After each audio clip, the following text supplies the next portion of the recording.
Nous avons eu peu de temps pour nous entretenir depuis mon arrivée lundi matin et voilà que déjà venu le jour de mon départ.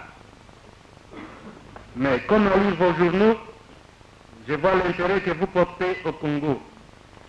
J'ai voulu vous donner l'occasion de me poser des questions avant de repartir ce soir. Parler précisément de la situation au Congo, j'ai trouvé en lui un interlocuteur étonnamment au courant de tous nos problèmes. Je connais mon sujet, mais je dois vous avouer une certaine inquiétude de ma part hier après-midi. Je craignais d'être collé, comme on dit, tant les gens connaissent nos problèmes jusque dans leurs détails.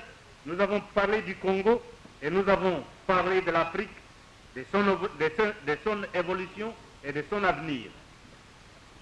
Je ne suis pas venu ici demander de l'argent et des canons. Bien sûr, comme tous les autres pays sous-développés, le Congo a besoin d'investissements et aussi de professeurs, de médecins, d'ingénieurs, et ceux que la France pourra nous envoyer seront les bienvenus, quel qu'en soit leur nombre. Pour le dire, nous sommes des enfants perdus et nous nous battons dans la nuit. Le jour même de notre indépendance, nous avons été précipités dans une guerre civile que les interventions extérieures n'ont fait que rendre de plus en plus cruelle. Il ne faut d'ailleurs pas oublier que ces interventions ont été voulues et préparées de longue date. Tout a déjà été dit sur l'impérialisme arabe en Afrique noire, sur les machinations de l'Égypte, jusqu'à l'un des ministres du GPRA, M. Boumadjer, qui 2 ans avant l'indépendance algérienne expliquait à un journal de Madrid que l'objectif essentiel du GPRA était d'accomplir la vocation africaine de l'Algérie. On sait aujourd'hui ce que cela voulait dire. Ce qui existe encore entre ce que vous avez fait de vos pays en Europe et ailleurs et ce qui reste à faire en Afrique.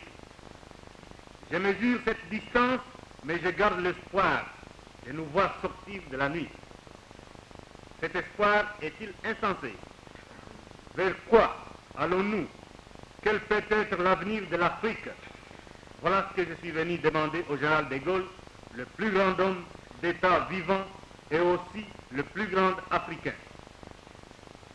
Quel homme d'État aujourd'hui derrière ne souhaite bénéficier de son expérience, de ses conseils, de ses vies prophétiques? De plus, cette expérience, cette préscience de l'évolution du monde nous sont d'autant plus précieuses que tous les Africains savent que De Gaulle les aime, que De Gaulle aime l'Afrique. Alors, l'essor de l'Afrique, dans les heures très graves que nous vivons, ne peut les laisser indifférents. J'ai lu hier dans un journal français que le drame de Stanleyville avait achevé d'apprendre aux Européens à haïr l'Afrique. Cette affirmation cruelle m'a intéressé parce que c'est justement la preuve du contraire que je suis venu chercher ici. Les massacres d'otages européens sont horribles et je comprends qu'ils bouleversent l'opinion ici.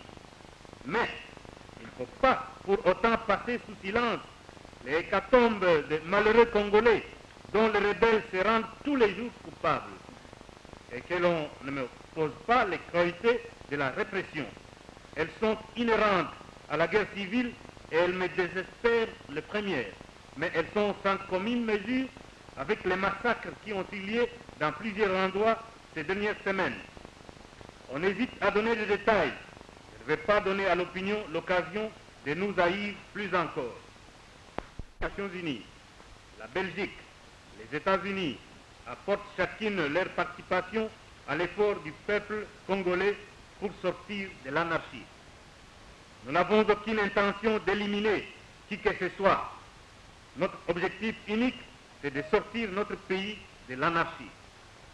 Avec l'aide de tous, parce que c'est une tâche immense, et cet objectif est celui de tous les hommes qui n'ont pas renoncé à lutter pour le progrès, à servir l'homme. Voilà ce que je suis venu dire au général de Gaulle, et je puis vous dire qu'il n'est pas indifférent au drame humain qui se joue actuellement au Congo, qui est celui de toute l'Afrique.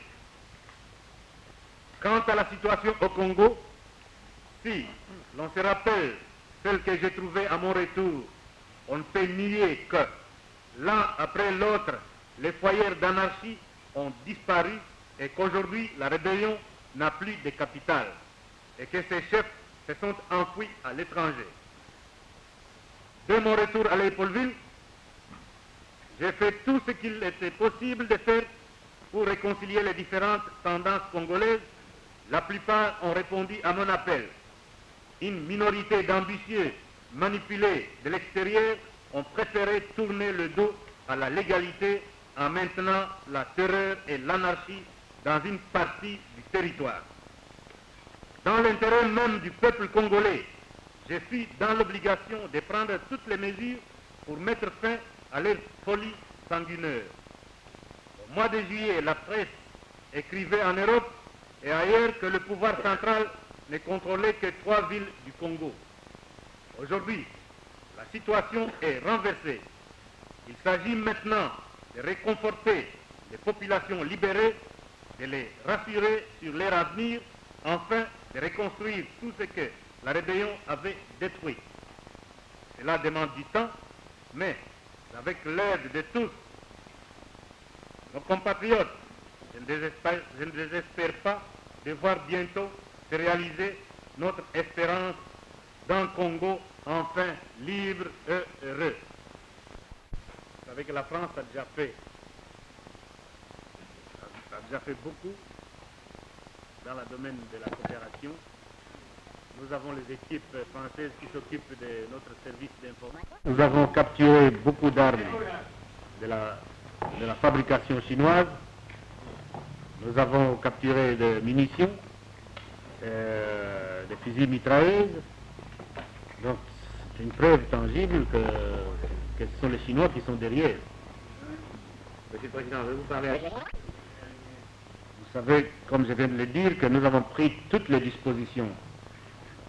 La colonne qui avance du côté de Beni se dirige vers Bunia. Et justement dans cette but de libérer les Européens et les Africains qui sont menacés par les rebelles. Je crois que d'après les nouvelles que nous avons obtenues hier, des nouvelles très encourageantes.